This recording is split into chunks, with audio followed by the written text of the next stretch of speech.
Hello, my name is Samantha Duran, and I will be giving a presentation over the midterm. I decided to take two different position approaches, the communitarian and the liberal theory.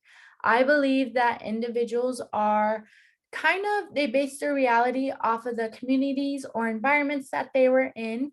And I wanted to kind of correlate these two because your values are derived from the environment that you're placed in. Therefore, you have the right to express these values and have equal rights and expression of liberty. The focus case study I decided to kind of touch on and explain is the Canada and Belgium case study. So referring back to Module 3, Learning Materials, video PowerPoint number 2, titled A Few Case Studies, in the Quebec and Canada case study, many Francophone communities were scattered amongst Canada. And because of the Cold War, Western Canada began to kind of become more predominantly English speaking. Therefore, the Franco communities felt like they were kind of separated amongst the Western Canada because of that language barrier being generated.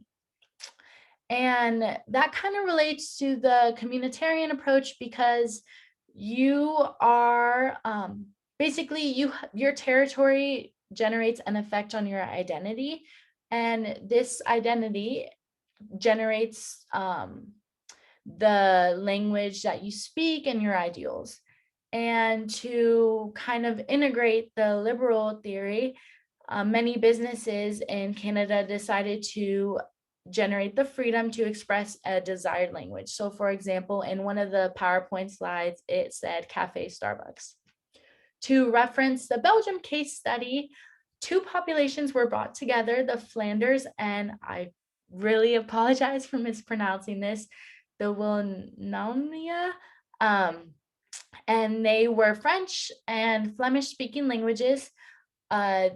Because they were two separate languages, they generated two different institutions, and this created a separation and division within the country, and it did not feel like as if they were one.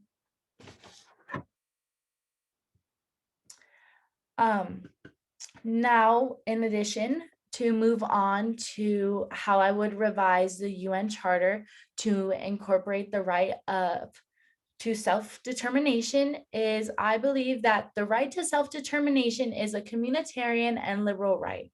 It may be invoked due to the freedom to express their liberty, individualism, and equality shaped by different constitutive communities that have formed one's judgment and ideals.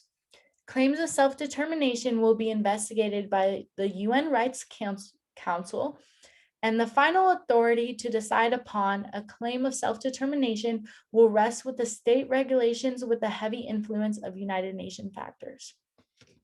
I believe that the communitarian and the liberal approach goes hand in hand with self-determination because to identify a sense of identity, you derive it from the community that you were in, and to express your right for that freedom and your ideals kind of brings on a liberal approach. And then here are my references that I use for my presentation. Thank you.